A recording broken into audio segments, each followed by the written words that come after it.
So today we're going to be presenting on advanced therapy medicinal products in clinical trial safety services. So next slide, please. So just to give a quick overview of what we'll be discussing today, so we'll do a little bit about Arriello. We've already had an introduction in terms of our bios. We'll do an abstract and key takeaways. We'll then touch on the traditional drug development, ATMP development complexity, where products fail even with clear ATMP regulation, clinical trial operation planning, early phase PV input and the value that adds to ATMP trial planning. We're going to cover proactive PV essential in effective ATMP planning, then moving on to more vendor and sponsor collaboration, which we believe is the key to success. And then finally, just a few conclusions from Arriello's experience. So next slide, please.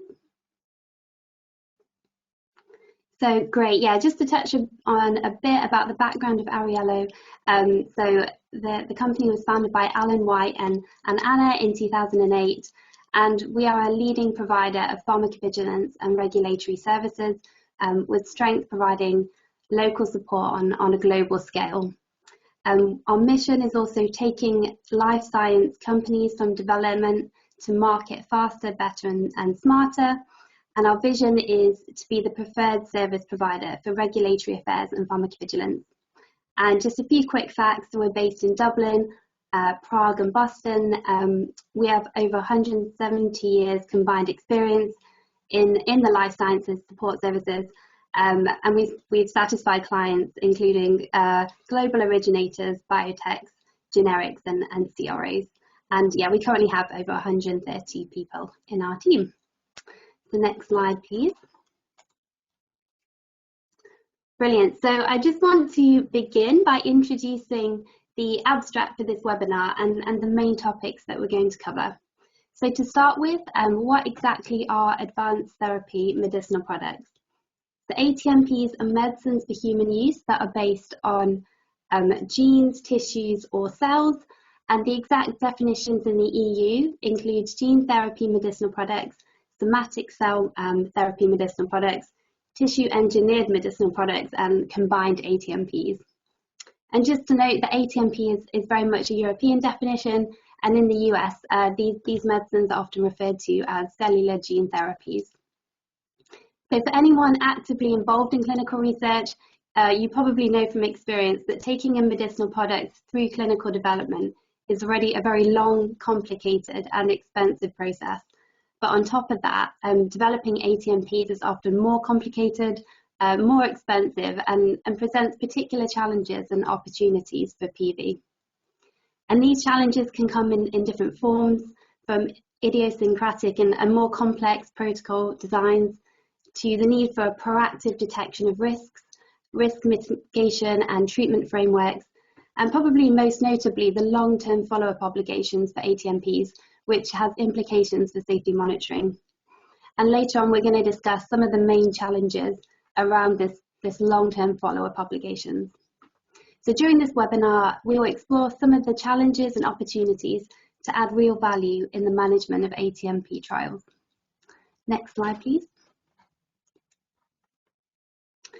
So in terms of key takeaways, so we're going to use this webinar to share our insights on ATMP trials, the similarities and differences with your traditional medicinal products.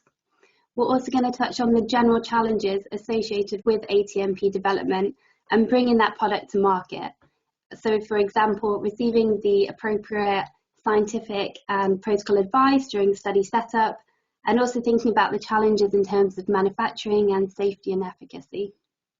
We're going to touch on the specific PV challenges associated with ATMP trials, and then finally how Arriello works with sponsors to add value in addressing those PV challenges and how we see a successful partnership working. Next slide, please. Great. So as I briefly mentioned earlier, so traditional drug development can be a very long and costly process, often resulting in failure and sometimes arguable effort to the patient. And this is highlighted by some of these statistics on this slide. So only 1 out of every 10,000 compounds actually receives marketing authorization.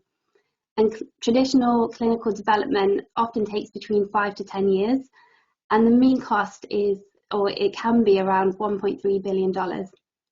So the drug development process is complex, it's long and it's expensive, and yet it doesn't even guarantee the success of a product in a dynamic marketplace, where, for example, commercial reasons or factors can impact the success of a new medicine.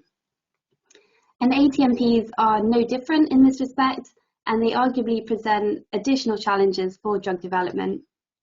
Because of their novelty, their complexity, and their technical specificity, these products are regulated under specific legislative framework in the EU. And all that being said, ATMPs have been gathering global momentum, and each decade brings new numbers of ATMP trials and authorizations across Europe and the US, which is very exciting to be a part of. Next slide, please.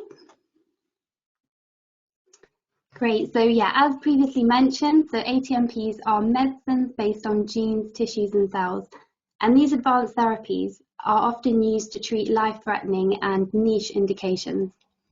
ATMPs are frequently disruptive, they're disease-modifying, and sometimes curative, and many involve a one-off treatment.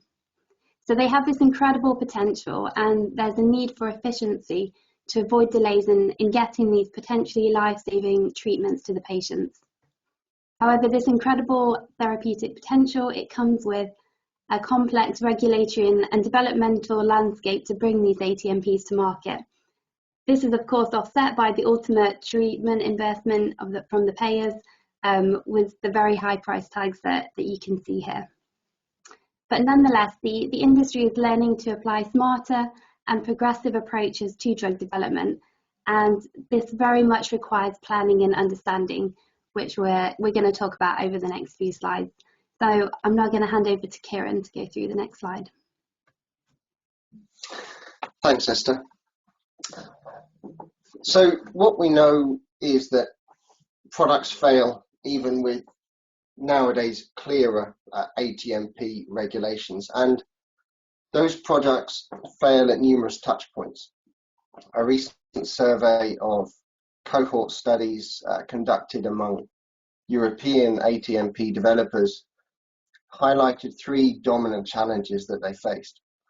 The highest ranked challenge was regulatory issues, then technical challenges, so manufacturing and quality standards, and the third and lesser challenge was that of financial aspects. What we do know is that, again, up until the end of 2018, over a third of products authorized by the European Medicines Agency were withdrawn, some of them not long after approval, due to various vague commercial reasons. And some of those challenges are as follows. So protocol and scientific advice, we all know that sometimes these aren't always followed, and equally that advice regarding the product categorization is not always consistent, especially between the FDA and EMA. When it comes to manufacturing, achieving quality and consistency in the manufacturing process can be especially challenging for these product types. And it's made all the more difficult in ATMPs, especially considering logistics when it comes to concerning the patient geography, and supply when that's taken into consideration for the very particular patient-centric supply issues. And due to the very nature of these products, there's the potential for for extreme responses to the product. So not only very high benefit that Esther's described, but also very serious safety issues. So management of patient safety in this space, whilst it does seem to have improved with legislative change, it obviously requires very close monitoring. But interestingly, the reasons for those products being withdrawn was less to do with safety and efficacy, but more to do with manufacturing in the regulatory space. When it comes to efficacy, obviously the logistical challenges associated with things like low patient numbers in orphan or ultra-orphan indications, lack of appropriate endpoints, quite often even having to validate new endpoints as part of the ongoing investigation, lack of suitable comparators, all of these things limit the available data set, with the net result that coordination between different functions, whether it's manufacturing, quality, non-clinical, clinical, they all need to be very, very fully integrated and all aligned with the product development to the product definition. That alignment becomes paramount for ATMPs. And I think, Samaya, we have a poll next. Thank you. And yes, that does bring us to our first poll question. So audience members, you should be seeing that poll question on your screens. And that question is, at which stage of ATMP clinical development do you think PV should get involved? And your options are protocol IB development, or that could be study setup, or study conduct, or none of the above. And so audience members, you can go ahead and choose the option that suits you best just by clicking on that option. And once again, that question is, at which stage of ATMP clinical development do you think PV should get involved? And your options are protocol IB development, study setup, study conduct, none of the above. All right, I'll give you a couple more seconds to answer that, audience members, then I'll go ahead and close the poll. Right, seems like most of you have voted, so I'll go ahead and close the poll and share the results with you. And the results are as follows. So 89% of you voted for protocol IB development, 6% of audience members voted for study setup, and then 6% of audience also voted for study conduct. Thank you everyone for participating. Back to you. Great, thank you for that. And I think I would definitely agree with most of the audience there, that the take-home message is that it's great if PV can get involved right from the start of ATMP development during the protocol IB development. And yeah, I'm just going to cover a bit more about that over the next few slides. So clinical trial operations always require careful planning, but arguably these demands are increased even more so for ATMP trial planning, conduct and follow-up. So to help explain this, I'm just going to go through some of these different points and describe the importance of planning at each stage. So firstly, in terms of the strategy and planning, so it's necessary to develop a clear product definition and development strategy, which is fully aligned to your product. And this requires close interaction with the competent authorities, within the study teams, with the clinical sites and their pharmacy personnel as well. And it's advised to discuss any specific requirements with the regulatory authorities early on. And in both the EU and the US, there are specific expedited and designation programs available to provide support for that.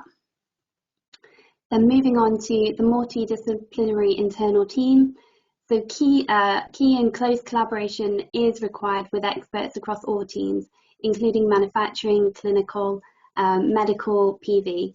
And this is just really to ensure the necessary input, support, communication and oversight that is needed.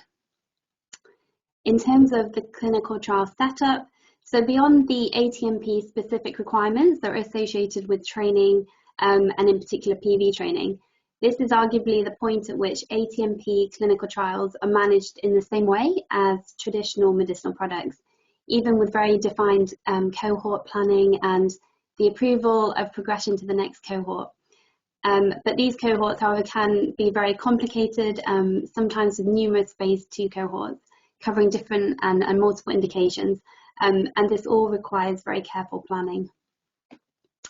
Moving on to the conduct of the trial, so depending on some of the challenges discussed earlier, very close monitoring over ATMP production, administration, and of course patient safety is required throughout the conduct of the trial.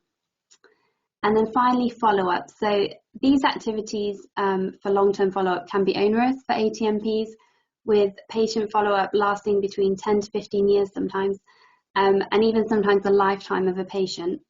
And whilst this follow-up is often risk-based and proportionate, it can inevitably be very expensive and require careful planning and strategy right from day one. Next slide, please. Thanks. So as we saw earlier during the first poll, so early PV input adds value to ATMP trial planning. And here at Arriello, we have a proven experience of covering all bases prior to study start.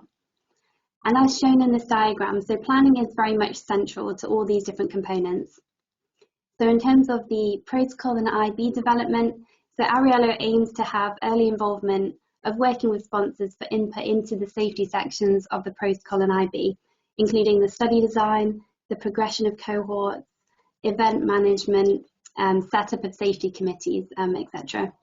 And it's really important that the protocol and the IB clearly state the requirements of safety reporting at different stages of the treatment, especially as study designs for ATMPs can be sometimes complex.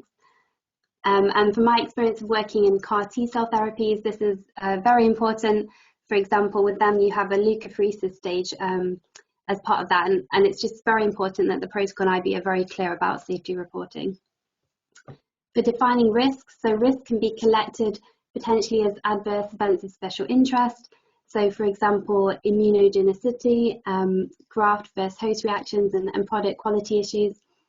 And it's important to define risks associated with other products, associated with the procedures or the product storage and transport.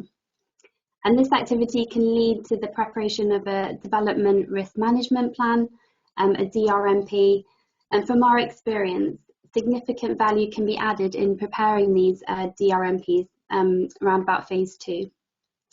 The detection of risks should start early on and continue throughout the development of ATMPs in order to prevent and/or minimize the risks when possible. Training can include the initial training for study personnel required for ATMPs, and it's always helpful to get PV involved in training meetings, for example, with investigators. And training can also be in reference to the ongoing training to manage personnel change, especially when there is such long-term follow-up for these studies.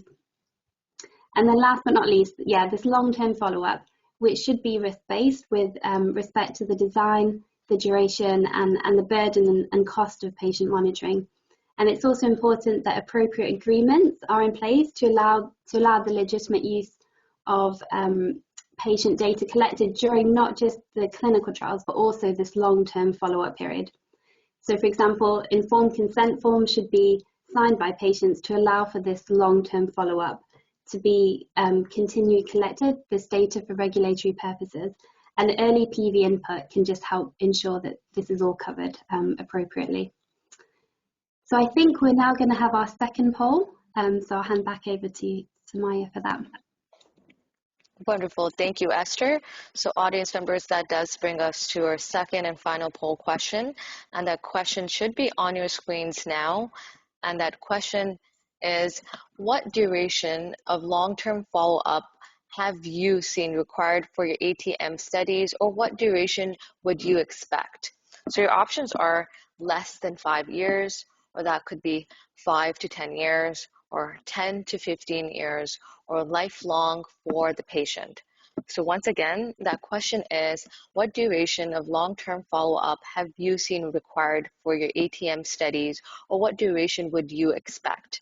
And your options again are less than 5 years, 5 to 10 years, 10 to 15 years, or that could be lifelong for the patient. And also wanted to remind all audience members that you can send questions in throughout the webinar. So you can do that by the questions tab in your control panel. All right, audience members, I'll give you a couple more seconds to answer this poll, and then I'll go ahead and close it.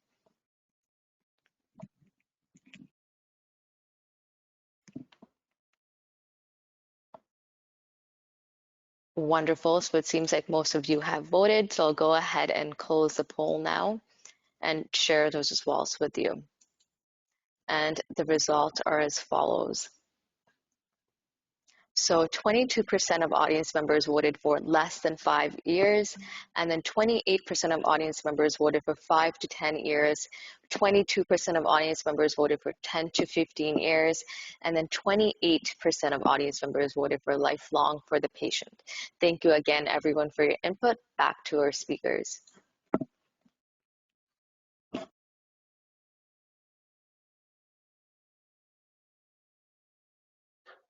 Thank you.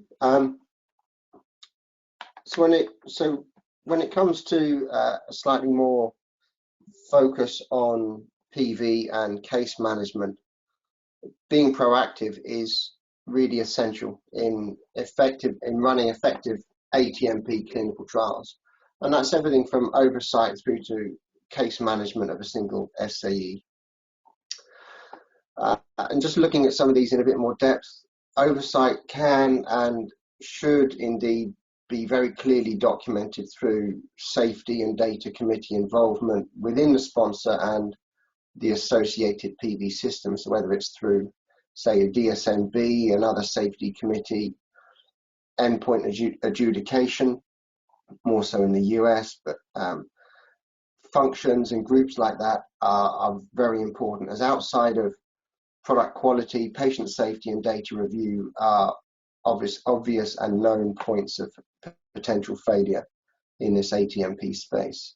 So focusing on these right from the beginning is essential to maximize the likelihood of success with the product and ongoing monitoring of data aligned to the product. I'll come on to that in a bit as well. As Esther mentioned, training is obviously essential, but not only for the clinical, medical and PV teams, but also for the site teams too. And based on that poll now, that's just been done, if 78% of you have experience of ATMP long-term follow-up over 5 years, that ongoing training and awareness becomes even more important. And as even a single case can have very significant ramifications for safety, mechanisms need to be in place to ensure that everyone that needs to maintain or to have initial awareness and maintain awareness of new and emerging information has it becomes critical. And the use of everything from, say, an immediate notification of an SAE being received and notified to the sponsor, through to things like dashboard visualizations agreed with the sponsor based on agreed metrics, become very useful as the trial progresses to keep focus on what's important. And during case intake, obviously it's essential that everyone is able to prioritize cases, focus resource on those cases that require it, and very importantly, making it as easy as possible for the site to report information in the first place, especially during long-term follow-up, where engagement can sometimes, or engagement and continuity can sometimes be a struggle. And obviously this links back to things like initial training, ongoing training, but also having reporter user guides and reporting user guides for SAEs, and increasing the interaction, as Esther mentioned, not just for training, but ongoing interaction and communication between PV and the site staff, which is often or ordinarily managed and overseen by clinical, but having more PV involvement in that activity can add benefit. And as Esther mentioned, the treatment setting and the patient profile can be very challenging, whether it's through significant comorbidities in the patients, polypharmacy, the actual manufacturing supply issues, they can all be challenging. So making sure that once an SAE has been received, that things like case management conventions, including, say, an SAE form completion guideline, are not just clear but consistent across time, becomes even more important in this setting. And equally ensuring that there's consistent interpretation of the data that have been received, whether it's through things like causality assessments, which labs to look out for, or aligning opinion between, say, the medical monitor and the safety physician. Looking at all of these potential issues and planning for them and proactively managing them can help the whole process run a lot smoother and enables you to manage issues more efficiently and more effectively as and when they arise, because they will happen. And coming back to focusing on prioritizing resource to those cases that require it is especially pertinent to case follow-up. I mean, after all, you're not going to treat, say, an unrelated SAE in the same way as you would with a SUSAR or an index case. So this is all about focusing resource where it adds value and being proactive in throughout the life cycle of data management within PV. Next slide, please.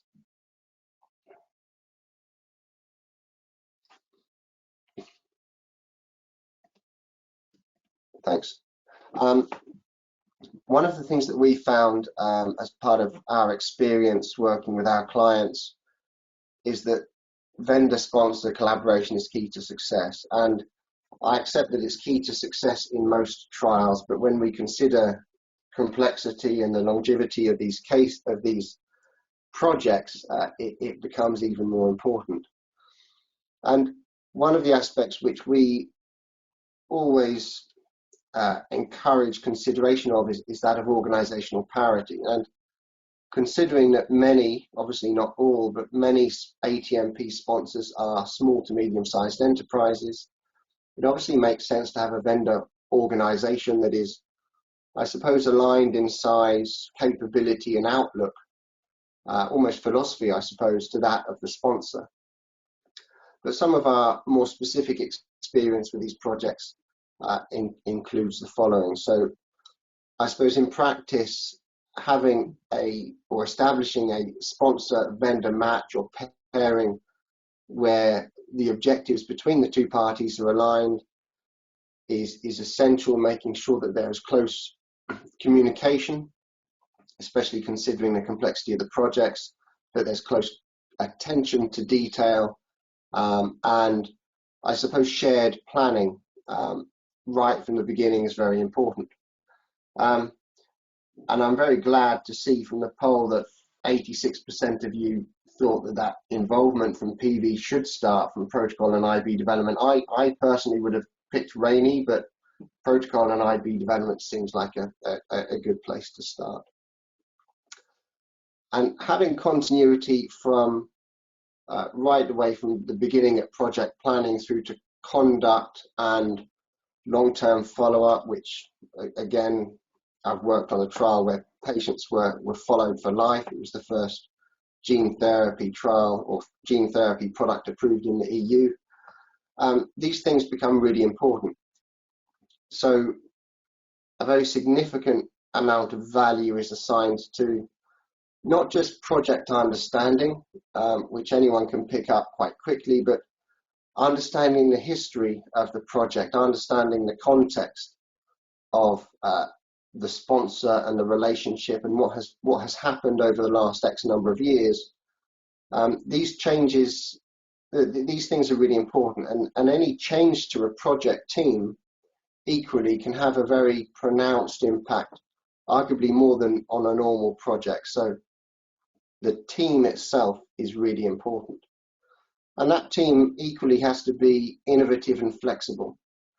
These projects can change significantly, say from phase 1 dose escalation all the way through to having, say, 6 or 7 cohorts across different indications with slightly different objectives in, say, a phase 2A. So the projects can change quite rapidly, they can change quite significantly, and perhaps being able to anticipate, have the empathy to be able to understand and plan for those changes based on experience throughout the development life cycle is really important to ATMPs and to clinical development in the space. And I suppose what this all really amounts to is that the vendor needs to become, and operationally in real life, be part of the broader development team. They need to be fully integrated into the project and absolutely be part of all relevant conversations from that point on, especially if there's any change or any issue that arises, because an issue will arise at some point on the trial. Okay, next slide, please. So on the last slide that we have in our deck, some of the conclusions from our experience when it comes to considering and managing ATMP trials across the whole life cycle is really that there's a need for the sponsors of ATMP clinical trials arguably to be extra aware of all of the particular challenges associated with the development of drugs in this, of products in this space. And those challenges can't always be foreseen. In our experience, they are often atypical and idiosyncratic, but what we have seen is that they pretty much always require cross-functional involvement when it comes to formulating an appropriate solution. In our experience, as Esther mentioned at the beginning, ATMP development is certainly no easier, certainly no less complicated than that of a traditional medicinal product. And we see that play out in the results of the studies where products are withdrawn, and some of them very close after being approved in the first place. But that being said, awareness, familiarity, and increasing competence and success in bringing ATMP products to market is starting to be seen, so that's encouraging news. I suppose to finish, the real take-home message is that developing a strategic long-term relationship with the right vendor can help significantly. Finding the right vendor and the right team between the sponsor and vendor that together can have the right long-term outlook as to the full product life cycle can be of huge benefit to the sponsor. And that brings us to the end of the slides.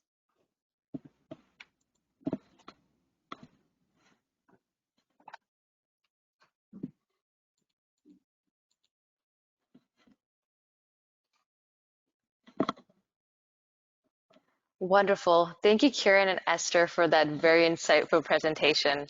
Now that does bring us to our audience Q&A. So audience members, you can continue sending in questions for Kieran and Esther at this point. So you can do that by using the questions tab in your control panel. So we've already received some questions. I'll start off with those. And our first question is, what are the requirements for long-term follow-up and the implications for the sponsor?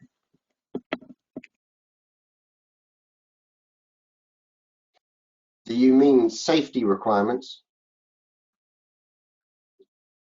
I presume that's a yes. I believe so. It doesn't say safety, but I would assume that is safety requirements for long-term follow-up and the implications for the sponsor.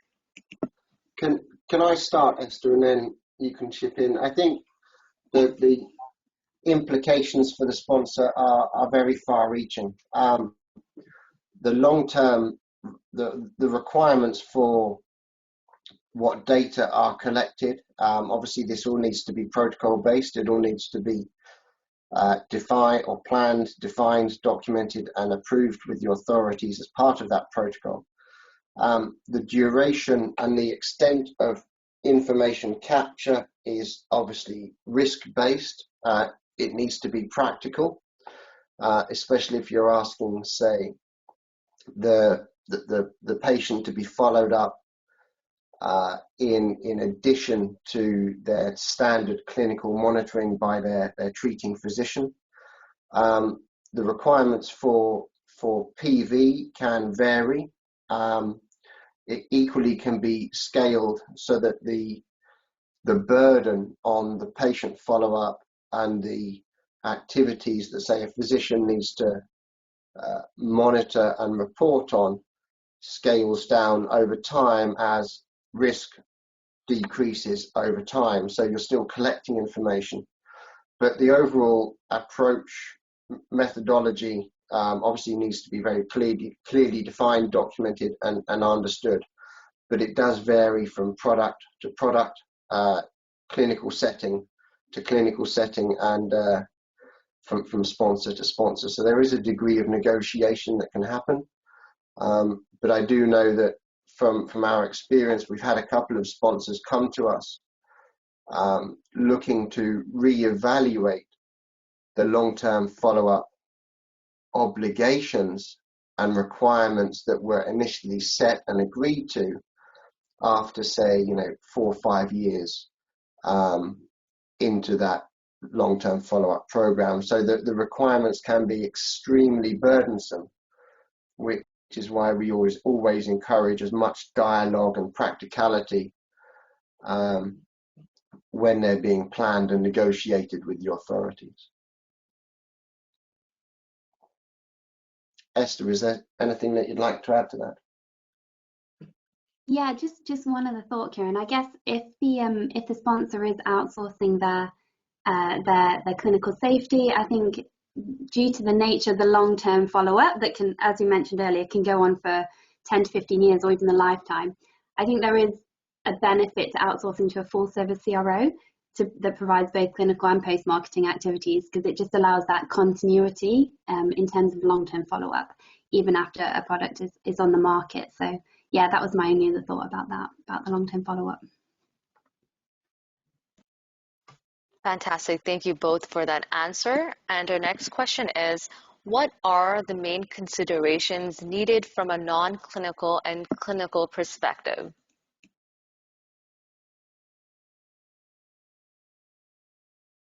Sure, I'm happy to make a start on that, and then I can hand over to Kieran. In terms of non-clinical studies, I know that's not completely the scope of this webinar, but I think for ATMPs, they do require more targeted and specific models from my experience. And then in terms of the clinical development, I think we have covered quite a few of the specific challenges that can arise.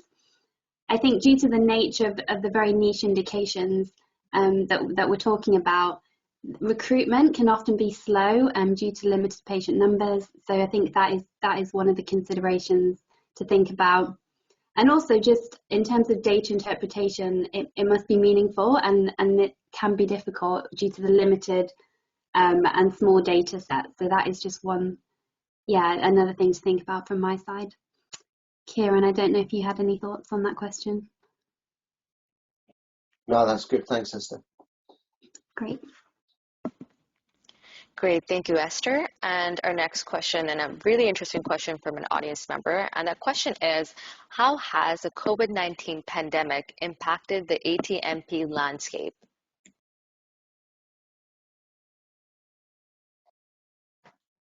I don't really think, or certainly in our experience, we haven't noticed any significant difference. And I say that simply because how, say, patient samples are collected, how the manufacturing is managed, was very idiosyncratic and patient-centric in the first place. So I think there's obviously been challenges to logistics. There's been challenges to how clinical trials are, say, monitored. But when it comes to ATMP specific challenges above and beyond those experienced and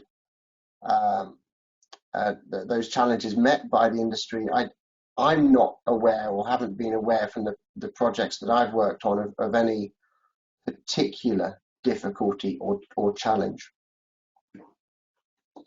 But maybe I've just been lucky. No, I think I would agree with you, Kieran, on that. I think just in general, I think that the COVID-19 pandemic has really highlighted the ability of the scientific community to kind of develop these treatments and vaccines a lot more rapidly than before. And I think, I think it's just great that it's put science in the spotlight. And yeah, interestingly, a lot of clinical trials were investigating the use of ATMPs as potential treatments for COVID-19. So yeah, that's the only thing that I've been aware of during the past year. Great, thank you for that answer. And our next question is a smaller question, and the question is, what is SDV?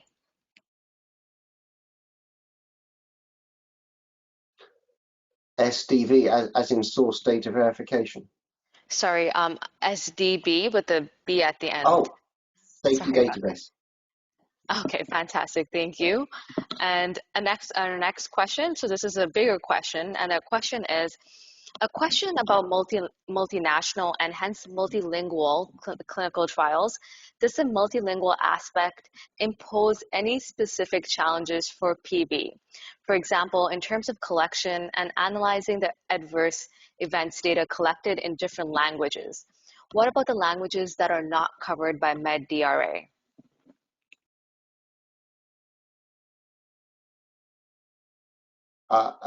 Again, all of the trials that we've worked on, or that I've worked on, I should say, have been multinational. I think we've been quite fortunate in a way that they've been in countries where English is not always the first language, but is that there's a high degree of competence and aptitude in English.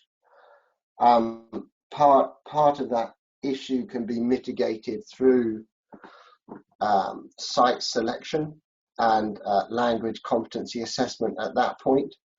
But again, above and beyond, I would say clinical trials in other product types, I haven't noticed any difference. Information typically comes in English or has been translated, and then things like MEDRA coding aren't or haven't been a problem.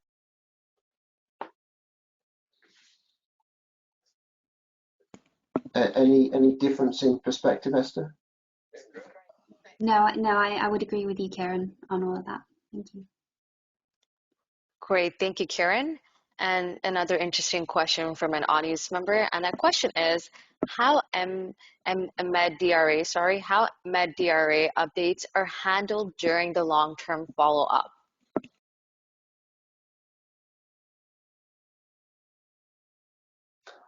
In exactly the same way. So obviously there's still a requirement for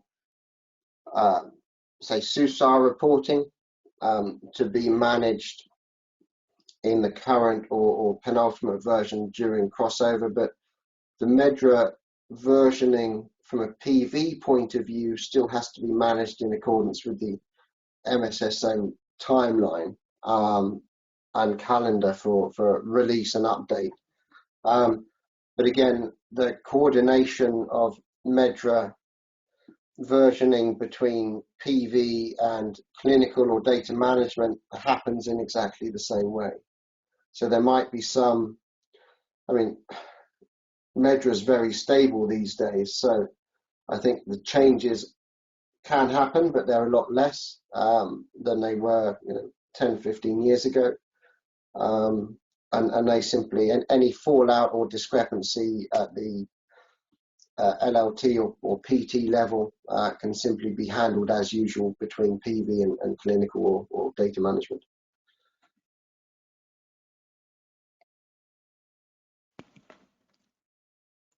Fantastic, thank you, Kieran. And our next question is, what are the major practical differences between the PV for traditional and ATMP medicine?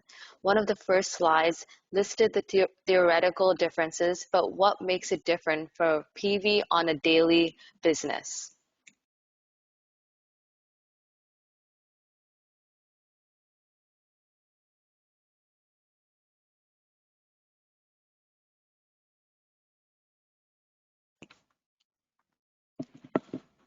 I'll repeat the question again, and the question is, what are the major practical differences between the PV for traditional and ATMP medicine? one of the first slides listed the theoretical differences, but what makes it different for PV on a daily business? I think that could be on a daily basis. I'm not sure. It'd be interesting to get your opinion, Esther, as well. I don't, on a day-to-day basis, I don't think much, but I'm saying that based on the assumption that there has been robust planning, training, coordination between, say, a vendor and a sponsor. You know, information at the end of the day, information will still come in the same way from site to sponsor or their delegate. That data will still be managed in the same way. There might be certain aspects that are handled arguably slightly differently, arguably slightly more proactively, whether it's say risk-based triage, or very early and prompt notification of significant cases to the sponsor at triage.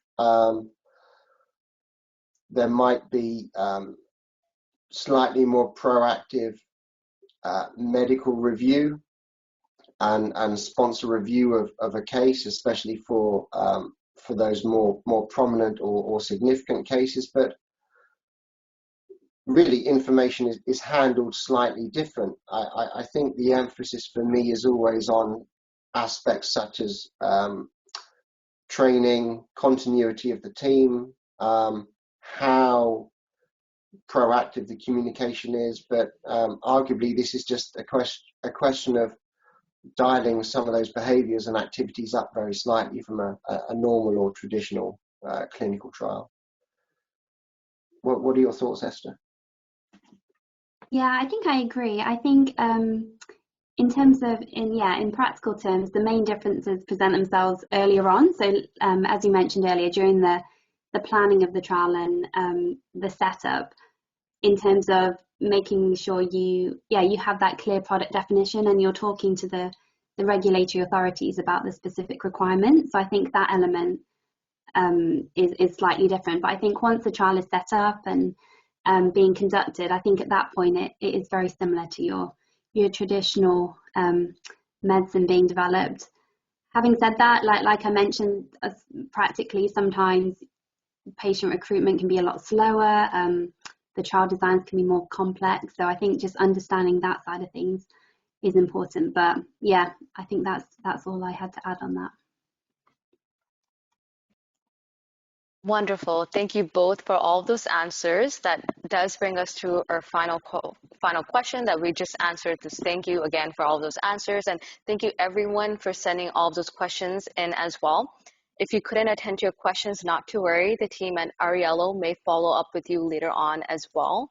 And if you have further questions, you can direct them to the email address on your screen right now, and that's clinicalsafety@arriello.com. So go ahead and quickly jot that down. Thank you everyone for participating in today's webinar.